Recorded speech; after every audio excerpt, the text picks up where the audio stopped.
Salam alaikum. Alors, je vous donne le contexte de mon pétage de plomb. Quand on me pose la question, on me demande, Yacine, qu'est-ce que tu conseilles comme livre de fiqh en français? D'ailleurs, en français ou en arabe, c'est pareil, je réponds toujours la même chose. Un livre de fiqh ne se lit pas tout seul. Un livre de fiqh, il s'étudie. Il s'étudie avec un prof, avec un shir, avec ce que vous voulez. D'accord? Ça, c'est la première chose. Je pose le contexte. Alors, beaucoup ne comprennent pas cette position et je vais vous prouver aujourd'hui A plus B. Vous allez voir, c'est indiscutable comment c'est dangereux de lire les livres de fiqh tout seul et de surcroît en français. Alors, beaucoup ne comprennent pas cette position et je vais vous prouver aujourd'hui A plus B. Vous allez voir, c'est indiscutable comment c'est dangereux de lire les livres de fiqh tout seul et de surcroît en français. Alors, il y a un livre très connu qui s'appelle Fiqh Sunnah d'un grand savant qui s'appelait Saïd Sabiq. D'accord? C'est un livre de droit comparatif, c'est-à-dire c'est un livre de fiqh Muqarran qui compare entre les avis des quatre écoles. C'est un livre qui est très très bien étudié avec les chouyours, tout ça, mais qui est très dangereux à étudier, enfin à lire seul, au point que certains savants l'ont carrément interdit ce livre-là. Ils ont dit c'est dangereux de donner ça à la masse parce que les gens, qu'est-ce qu'ils vont faire? Ils vont acheter Fiqh Sunnah, ils vont dire ah bah Malik il a dit ça, Shafi'i il a dit ça, Ahmed a dit ça, Abu Hanifa, ah bah je vais prendre Abu Hanifa. Aujourd'hui, demain je suis Shafi'i, après-demain je suis Hanbali et ainsi de suite. On en a déjà parlé, je reviens pas là-dessus. Mais dans ce livre-là, on trouve un chapitre. Et dans le chapitre de la prière, vous avez un sous-chapitre qui est le regroupement des prières. Dans quel cas on a le droit de regrouper les prières et quels sont les avis des écoles sur le fait de regrouper les prières. Et là, grande surprise qu'on trouve dans ce livre-là, accrochez-vous bien, ça va être du lourd ce que je vais envoyer. Et c'est la première fois en 20 ans, je crois que ça fait 20 ans que ce livre-là est traduit, c'est la première fois que je vois ça. Donc faites très attention, soyez attentifs, vous allez voir, je vais envoyer du lourd. Donc on a le hadith bien connu d'Ibn Abbas dans lequel le prophète, sallallahu alayhi wa sallam, il a regroupé la prière de Dhuhr et de l'Asr et de Maghrib et de l'Isha, donc les deux premières et les deux dernières, à Médine, sans que cela ne soit motivé par la peur ou par la pluie. D'accord? Ça c'est le hadith d'Ibn Abbas, il est rapporté par Muslim, il n'y a aucun problème avec ça. Un des meilleurs commentaires qui a été fait de Sahih Muslim, c'est celui de Nawawi, Sharh Muslim de Nawawi, d'accord? Nawawi, selon Fiqh Sunnah, qu'est-ce qu'il dit Nawawi sur ça? Il dit dans le commentaire de Muslim, regardez bien, soyez attentifs. Selon un groupe d'imams, il est permis de regrouper les prières en situation de résidence, c'est-à-dire quand tu n'es pas en voyage, pour toute personne qui est qui en ressent le besoin, d'accord? Qui en ressent le besoin, et deux, qui en fait en une habitude. Ah bon? Fait en une habitude. Ah bon? Ah bon? Tiens, Nawawi, il a dit ça. Il a dit que tu peux regrouper les prières tous les jours par habitude. C'est bizarre ça quand même. Y a pas de problème là. Donc selon cette traduction en français, Saïd Sabiq nous rapporte que Nawawi dans le Sharh de Muslim a dit que tu pouvais en faire une habitude de regrouper tes prières. Du moment que tu en ressens le besoin, tu peux en faire une habitude. Alors là, il y a quand même quelque chose de bizarre. Premier réflexe, on va se dire, bon, c'est peut-être une erreur de traduction. C'est ce que j'ai pensé au début. Je me suis dit, oh là là, il y a une grosse erreur de traduction, il y a un problème. Alors je suis parti vérifier en arabe, dans le livre Fiqh Sunnah en arabe. Et la grosse surprise, Saïd Sabiq nous dit en arabe, dans Fiqh Sunnah, Qala an-Nawawi fi Sharh Muslim, donc l'imam Nawawi l'a dit dans l'explication de Muslim, ذهب جماعة من الأئمة إلى جواز الجمع في الحضر. Donc il nous met la même phrase qu'il y a certains savants qui autorisent à regrouper les prières quand on est en état de résidence, c'est-à-dire quand on n'est pas en voyage, lorsqu'on en a le besoin. Alors après, il faut voir dans les livres de fiqh ce que ça veut dire le besoin, c'est pas le sujet. Pour celui qui le prend pour habitude, effectivement, on a la même phrase en arabe et en français. Donc là, on se dit il y a un gros problème quand même. Alors j'ai vérifié dans une deuxième édition de Fiqh Sunnah si c'était pas une erreur de copie du livre, puisqu'on sait très bien, on sent bien que Saïd Sabiq ne veut pas dire ça, qui veut dire le contraire, que c'est pour celui qui ne le prend pas pour habitude. Donc j'ai vérifié dans une deuxième édition de Fiqh Sunnah, il s'avère que c'est la même chose, que effectivement Saïd Sabiq aurait dit, alors est-ce que c'est une erreur de sa part, Allah alam, ça je sais pas, mais que effectivement Saïd Sabiq aurait dit dans ce livre que Nawawi dit que tu as le droit de regrouper tes prières quand on ressent le besoin, première chose, et que tu peux en faire une habitude. Alors là, vous allez me dire, on va aller voir directement à la source, on va aller voir dans le livre de Nawawi, puisque là, c'est Saïd Sabiq, il nous dit, Nawawi a dit dans tel livre que tu as le droit de regrouper les prières tous les jours par habitude. On va aller voir dans le fameux Sharh de Muslim. Et évidemment, vous vous doutez bien que dans l'explication de Muslim, donc dans le livre de base qui est cité par Saïd Sabiq, le Sharh de Muslim de Nawawi, on trouve effectivement la phrase wa dhahaba jama'atun min al-imma ila jawaz blablabla, ok? Oh, bizarrement, on n'a pas une négation ici? pour celui qui n'en fait pas une habitude. Qui n'en fait pas une habitude. Voilà, c'est écrit en gros. Et on a des gens qui, depuis des années, disent aux autres, oui, vous pouvez regrouper les prières, Nawawi l'autorise, même si c'est une habitude. Personne n'est allé vérifier dans le Sharh al-Muslim. Vous n'allez pas me croire que je suis le premier à le faire quand même. Est-ce que vous vous rendez compte la gravité de la chose? À prendre dans les livres tout seul. On est en train de dire à des gens, et là, cette phrase-là, j'en connais qui l'ont répandue à des dizaines, des centaines, voire des milliers de personnes. Donc il y a des milliers de personnes qui disent, oh c'est bon, tranquille, Nawawi il a dit qu'on pouvait regrouper les prières, en faire une habitude, tout ça, parce qu'ils ne sont pas allés vérifier à la source ce que l'imam Nawawi il a dit. Le problème était réglé si ces gens-là, au lieu de prendre directement dans Fiqh Sunna et de propager cette parole fausse, s'ils étaient allés voir directement à la source, ils se seraient rendu compte qu'il y a un problème.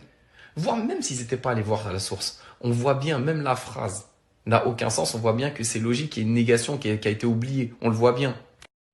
Donc en admettant que Saïd Sabir ait vraiment dit que Nawawi a dit que tu pouvais en faire une habitude, c'est Saïd Sabir qui a sûrement commis une erreur de langage. On se doute bien qu'il n'a pas volontairement falsifié, d'accord? Mais nous, on a des gens qui de nos jours disent oui, oui, il y a pas de problème. Ils propagent cette parole-là. Ils propagent parce qu'ils prennent directement dans le livre. Si tu étudies ce livre-là avec un shir, le shir, il va faire comme moi. Moi, je suis même pas un shir, je suis un rigolo et pourtant, je suis allé vérifier la source directement. Le shir, qu'est-ce qu'il va faire avant de faire son cours? Il va vérifier la source. Il va dire, il y a un problème là. Il va vérifier la source et quand il enseignera le cours, il dira voilà, Saïd Sabir rapporte que Nawawi a dit ça, mais il y a une erreur de frappe, ou une erreur de traduction, ou une erreur de copie, ou je ne sais quoi. Mais il va corriger ça. Mais celui qui lit le livre tout seul, et imaginez, là j'en ai trouvé une comme ça d'erreur, c'est moi qui l'ai trouvé, alhamdoulilah, c'est moi qui l'ai trouvé. Mais, et je vous en fais profiter, imaginez les milliers d'erreurs qu'on voit pas. Et imaginez les milliers de gens qui ont pris cet avis-là dans ce livre-là, qui l'appliquent. Qui l'appliquent. Il y a des gens qui appliquent ça en disant oui, c'est marqué dans Fiqh Sunna, je l'ai entendu de mes oreilles. Je l'ai entendu de mes oreilles. Encore hier. Alors qu'il suffit d'étudier le livre avec un shir. Ou au minimum de vérifier l'authenticité de la parole qui est citée par le shir. Tout simplement. Alors qu'il suffit d'étudier le livre avec un shir. Mais en vérité, le coup de tête, il est là. Vous savez pourquoi les gens ne vérifient pas? Vous savez pourquoi ils ne vérifient pas? Parce que ça les arrange.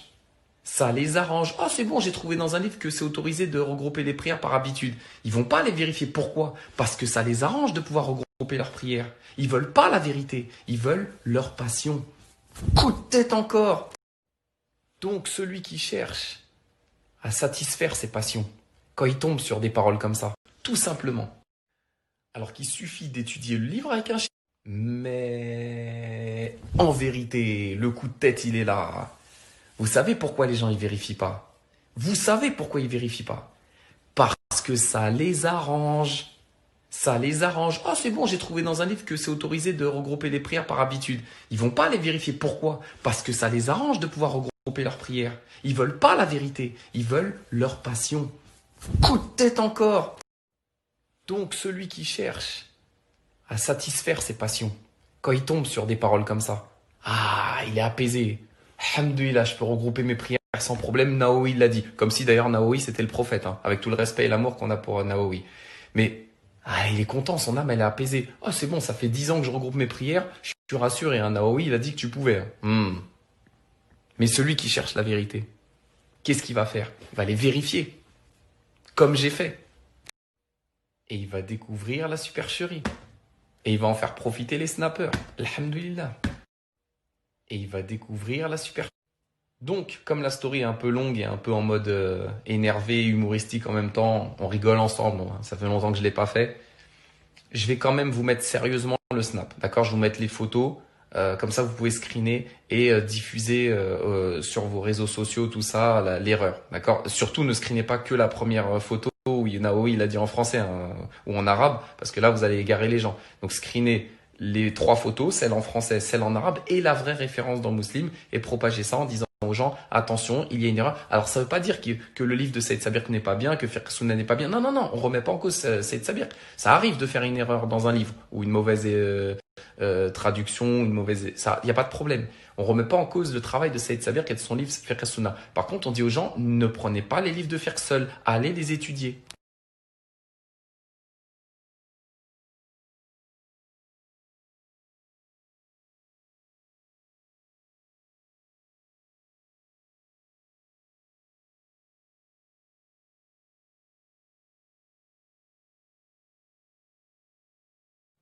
Bon, voilà, j'espère que ça vous ouvrira un petit peu les yeux sur les dangers de prendre les livres de fiqh seul et que ça vous poussera à, Inch'Allah, vous inscrire à des cours. Il y a des écoles partout, il y a des profs partout.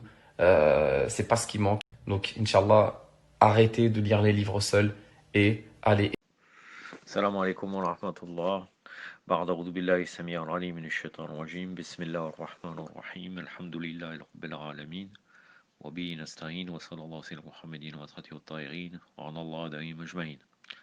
J'ai décidé de mettre cet audio que je viens de faire, Inch'Allah, sur YouTube. Je pense qu'il sera utile. Il faut que je remette les choses dans le contexte.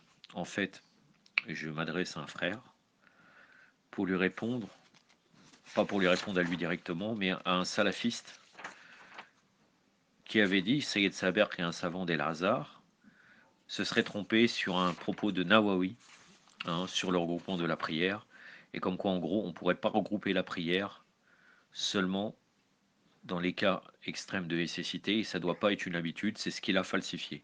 Donc en fait je réponds d'après les textes de Sayyid Saber pour démontrer qu'il a falsifié l'opinion de Sayyid Saber. Donc en fait je parle des différentes opinions du regroupement de la prière en différents cas, en 5 cas, qui est regroupé dans Fiqh Sunnah. Voilà, Inch'Allah, bonne écoute. Wassalamu alaikum wa rahmatullah. Donc ce salafiste a manipulé les choses parce que déjà premièrement grouper les prières, ce chapitre-là, page de la page 377 à 382. Donc en fait c'est pas si simple qu'il veut le montrer, premièrement. Ah, voilà. Donc en premier, il parle de lorsqu'on est à Arafat et à Muzdalifa, c'est connu que lors du Hajj, bon je ne vais pas te détailler tout ça, et on regroupe la prière du midi et celle du midi, et de l'après-midi, et celle du coucher du soleil et celle du soir, en attendant celle du coucher. Ils ont dit que c'est une tradition faite par le messager d'Allah, sallallahu alayhi wa sallam. Même chez les chiites, c'est comme ça, bien sûr, et d'ailleurs c'est un de nos arguments pour dire qu'on peut regrouper la salat. Deuxièmement, grouper deux en voyage. Donc là, il argumente, il argumente avec des hadiths. Mais moi, ce qui m'intéresse, c'est que je vais te citer les hadiths qui ramènent pour regrouper la prière, ni en voyage, ni en djihad. Après, il n'a pas ramené toutes les traditions. Donc là, il ramène les hadiths en voyage.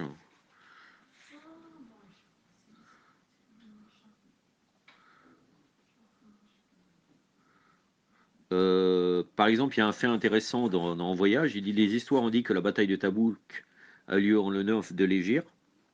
Ce hadith c'est une bonne preuve et une bonne raison pour commenter ceux qui disent qu'on ne peut pas grouper deux prières qu'en marchant, c'est-à-dire en voyageant.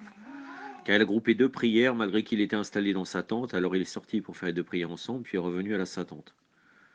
Donc là, il était, parce qu'il y a des gens qui ont dit euh, comme quoi en gros, c'était en se déplaçant, tout en se déplaçant, qu'on regroupait les prières. C'est-à-dire, c'est comme si on s'arrête pas. Alors que là, à la bataille de Tabouk, il s'était arrêté. On peut considérer encore qu'il était en voyage, mais il a prié les deux prières ensemble. Toujours concernant le voyage, il y a Bayhaqi qui dit, selon une bonne chaîne, grouper deux prières en cas de voyage est une des choses célèbres appliquées par les compagnons et leurs adeptes. Euh,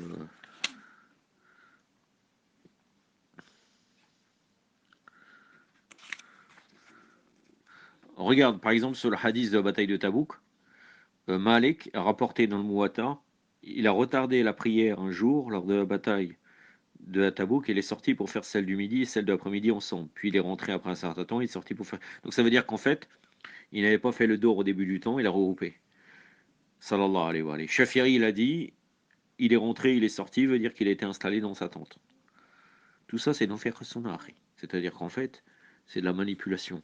Mais là encore, je ne suis pas encore arrivé à regrouper la prière en cas de nécessité, comme il l'a démontré. Comme il disait. Ibn Qudama a dit dans son livre, après avoir mentionné son hadith, là c'est beaucoup plus long que ça, mais en fait, je passe.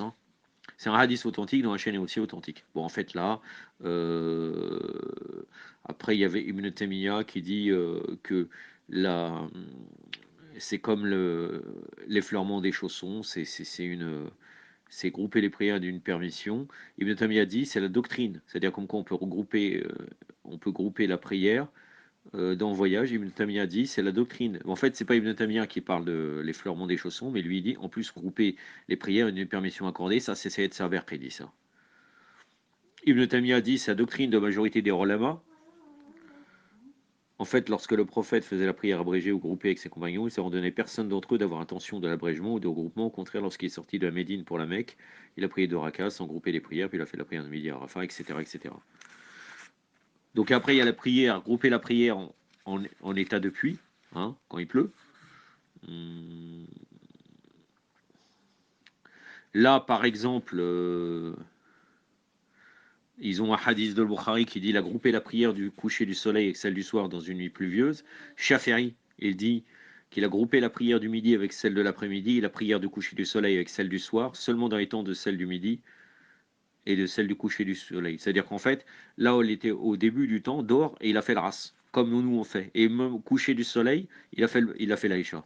À condition que la pluie continue à tomber, donc en fait, il y a une gêne.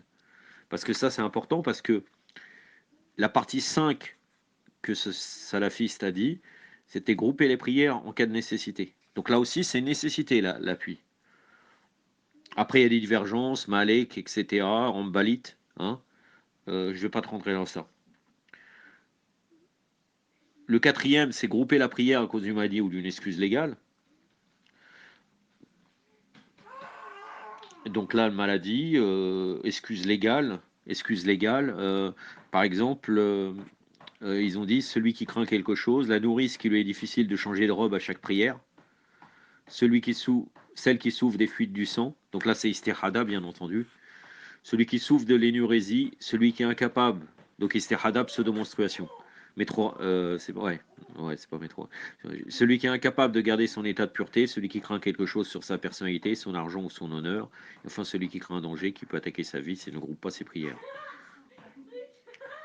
Ibn Taymiyyah a dit la doctrine la plus développée au sujet du regroupement des prières, il a permis, même si l'exécuteur est fortement occupé, comme l'indique le hadith rapporté par Nisaïd après le prophète sallallahu alayhi wa sallam, il est permis aux cuisiniers, aux boulangers et toute personne qui craint corruption de ses biens de grouper les prières. Ce hadith est marfoua. En fait, ça rejoint le fait que normalement tu travailles et tu regroupes la prière, chose qu'ils ne font pas en vérité. Daqiqou maintenant, grouper les prières en cas de nécessité, c'est ce qui nous concerne. Donc Nawawi a dit dans son interprétation pour le Sahih de Muslim, certains ulama ont permis le groupement en cas de résidence pour la nécessité. Donc en fait, tu peux bien voir que c'est une manipulation en fait. C'est-à-dire que là, tu peux te dire même qu'en fait la lettre qu'il a rajoutée, ça changerait rien. En fait, il voudrait dire lui que ce salafiste comme quoi il ne faut pas exagérer. La nécessité. Je dois te préciser une chose que j'ai vécue, Bel Ilm, donc on va dire Bel Ilm.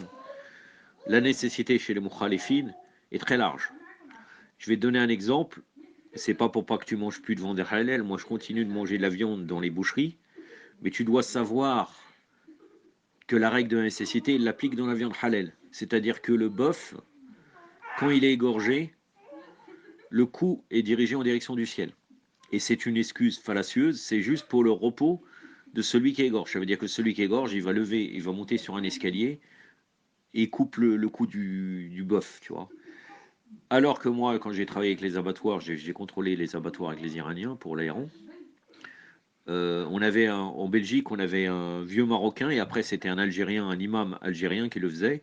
Nous, on a imposé le fait que le piège, le cou soit orienté vers la Qibla. Donc quand le cou est orienté vers la Qibla, la personne qui va égorger, et il faut savoir que ce vieux Marocain, il égorge à peu près, il me semble, 75 bœufs dans la journée. 75 bœufs comme ça. Donc en fait, il va couper à l'horizontale.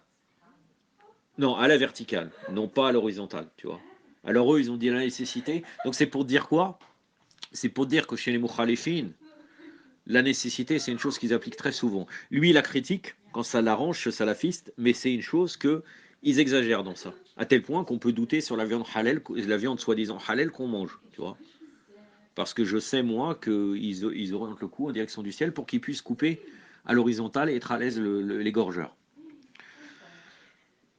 Donc là, il dit regroupement en cas de résidence pour la nécessité. Bon, Ici, il faut savoir qu'il ne cite pas tous les hadiths connus sur ce sujet-là, hein, c'est-à-dire que normalement, il y a énormément de hadiths, hein, dont, entre autres, je crois, Saïd ibn Jouber, quelque chose comme ça, et le fait que c'était pour la facilité religieuse.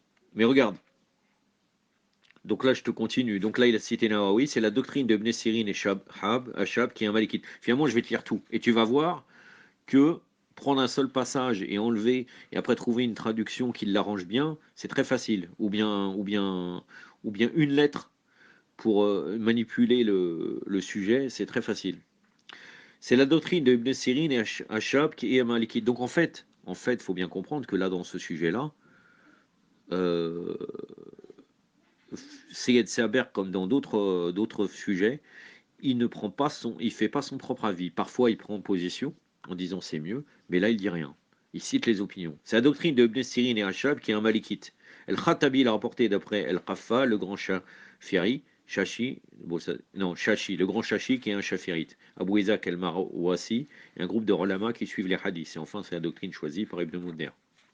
Cette doctrine est soutenue par l'apparence de ce qu'Ibn Abbas a dit, n'a pas voulu mettre sa nation dans l'embarras à cause d'une maladie ou d'une autre chose. Donc là, on rentre dans le sujet de la nécessité. Regarde bien. En fait, le hadith de Ibn Abbas est soutenu par ce que Muslim a rapporté d'après lui. Il a dit également, le messager d'Allah sallallahu alayhi wa sallam, a groupé la prière du midi et celle de l'après-midi, puis celle du coucher du soleil et celle du soir. Il a été à Médine, ne craignant aucun danger, non aucune pluie. Aucun danger, aucune pluie. Il y a normalement la khawf, c'est-à-dire il y a d'autres hadiths qui disent qu'il n'avait pas de peur, c'était pas dans le djihad, bien sûr, le prophète il n'a pas peur, mais c'est pas la question, c'est pour comprendre. Khawf là, c'était dans le djihad, ou bien voyage. Il y a un autre hadith comme ça. Alors on a demandé à Ibn Abbas, qu'est-ce qu'a voulu dire par cela? Il a répondu, il n'a pas voulu mettre sa nation dans l'embarras. Et aussi pour faciliter la pratique religieuse, il y a d'autres hadiths. El Bukhari et Muslim ont rapporté d'après lui que le prophète sallallahu alayhi wa sallam a fait 8 rakas et 7 rakas, la prière du midi groupée avec celle de l'après-midi et celle du coucher du soleil groupée à celle du soir. D'autre part, chez Muslim, d'après Abdullah ibn Shafiq, un jour Ibn Abbas nous a fait un sermon après la prière de l'après-midi et il s'est retardé jusqu'au coucher du soleil et l'apparition des étoiles et alors les gens ont commencé à demander la prière, un homme a décidé de Tamim est venu lui dire la prière, la prière. Ibn Abbas lui a dit que tu perds ta mère, c'est-à-dire Sakalatul Omok, c'est une expression qui existe aussi chez Al Bayt, salam. Ça veut dire comme quoi, en gros, tu t'es trompé. C'était pas si lourd, puisque même les imams, parfois, quand un compagnon même honorable le faisait, disait ça, il dit Sakalatul Omok, que tu perds ta mère. C'était pas une expression à l'époque qui était grave. Es-tu venu m'enseigner la tradition prophétique? J'ai vu le messager d'Allah grouper la prière de midi avec celle de l'après-midi, celle du coucher du soleil et celle du soir. Donc là, malgré ça, le hadith se contredit parce que il ramène le hadith qui dit du midi avec celle de l'après-midi, alors que là, et celle du coucher du soleil avec celle du soir, alors que là éventuellement, ça serait la prière de l'après-midi avec le coucher, puisqu'en fait, il a retardé le temps de la prière de l'après-midi. Puis Abdellah ibn Shaqiq a rajouté, j'ai eu quelques soupçons, alors j'ai cherché Abu Huraira, il lui a demandé à propos de ce sujet, alors il a affirmé les paroles de Ibn Abbas. S'il exécute les deux prières ensemble au moment de la prière, de la première, puis l'excuse s'en efface avant le terme de la seconde, sa prière est acceptée, il n'est pas obligé de répéter la deuxième dans son temps précis, car la prière faite est valide et son devoir est accompli, comme c'est le cas de celui qui fait ses ablutions avec le sable, puis trouve l'eau après l'accomplissement de sa prière. Voilà une réponse concernant Fiqh Sunnah de Seged Saber sur le regroupement de la prière. Voilà, bon, Inch'Allah, plus tard. Salam alaikum.